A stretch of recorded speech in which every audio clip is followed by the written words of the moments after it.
Singapore is approaching a pivotal general election, with most observers expecting the polls to be held in May 2025. Yet, as of mid-April, Prime Minister Lawrence Wong has remained conspicuously silent on the actual election date. This reticence has only heightened political anticipation around what may be the most symbolically significant election since the country's independence.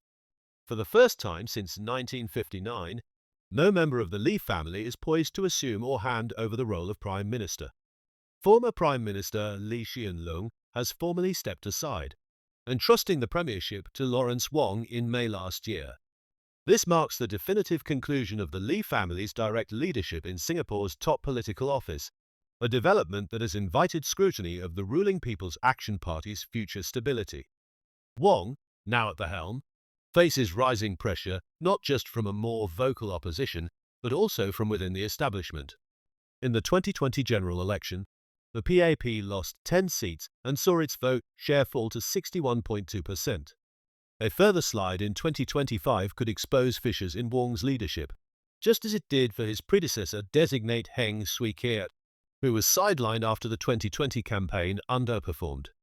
Amid these challenges, Wong has adopted what many view as a markedly populist strategy. Government-issued shopping vouchers, subsidies and cash handouts have become central features of his public engagements.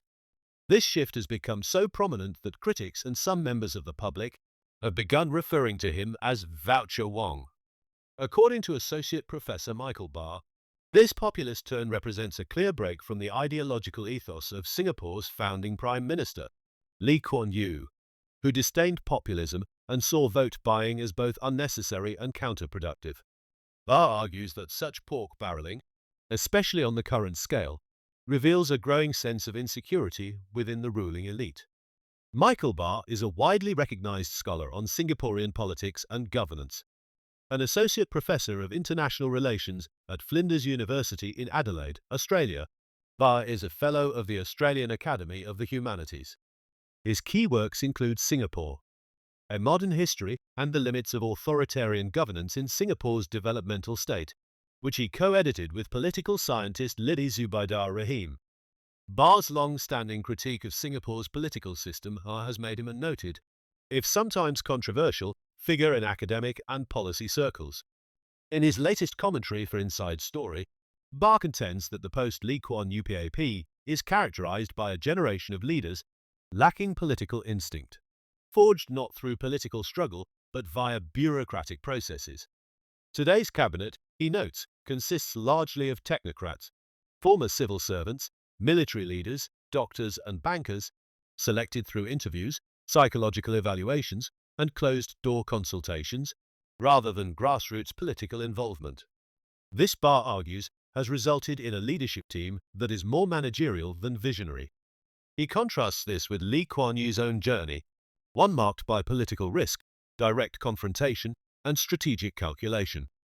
The contrast is most apparent, Barr writes, in the way today's government leans on both populist tools and authoritarian reflexes, swinging between public giveaways and firm legal actions against opposition figures.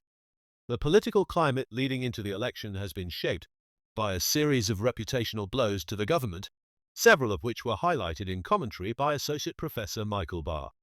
Among the most significant was the conviction of former Minister S. Iswaran in late 2024 for accepting over 400,000 Singapore dollars in gifts.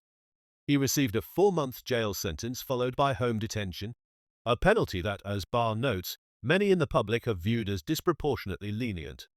Barr also points to broader concerns about the conduct and image of the ruling elite. The PAP has come under scrutiny over media reports detailing ministerial wealth, the use of state institutions in private disputes involving Lee Hsien Loong, and what Barr characterizes as a clumsy and politically fraught response to the Gaza war. Separate from Barr's analysis, the government is also grappling with the ongoing saga involving a former nominated Member of Parliament, a case that continues to attract media attention and has raised additional questions about institutional accountability and perceived double standards in the handling of racially sensitive issues. Most recently, the government faced significant public backlash after it was revealed in December 2024 that Singaporeans' identity card numbers and other sensitive personal data were accidentally released online. The incident, part of a failed initiative intended to bolster digital identity security, has drawn criticism across the political spectrum. To date, no minister has been held accountable for the breach. Meanwhile, opposition parties are contending with pressures of their own. Workers' Party leader Pritam Singh was fined 14,000 Singapore dollars after being found guilty of misleading a parliamentary committee. Separately, Lee Hsien Yang, estranged brother of the former Prime Minister, was granted political asylum in the United Kingdom after claiming he was a victim of political persecution in Singapore. Despite mounting criticism and internal challenges, the PAP retains overwhelming structural advantages. Electoral boundaries have been redrawn once again, in a move widely interpreted as gerrymandering. The mainstream media landscape remains largely favourable to the ruling party, while opposition forces remain relatively fragmented and under-resourced. Still, Barr argues the PAP's legitimacy is no longer underwritten by the strength and stature of the Lee legacy. The symbolic absence of a Lee family figure in this election, combined with public unease and a more defensive, populist posture, suggests a system entering a new, more uncertain phase. Whether Lawrence Wong can consolidate his leadership or becomes the latest transitional figure in a faltering succession remains to be seen.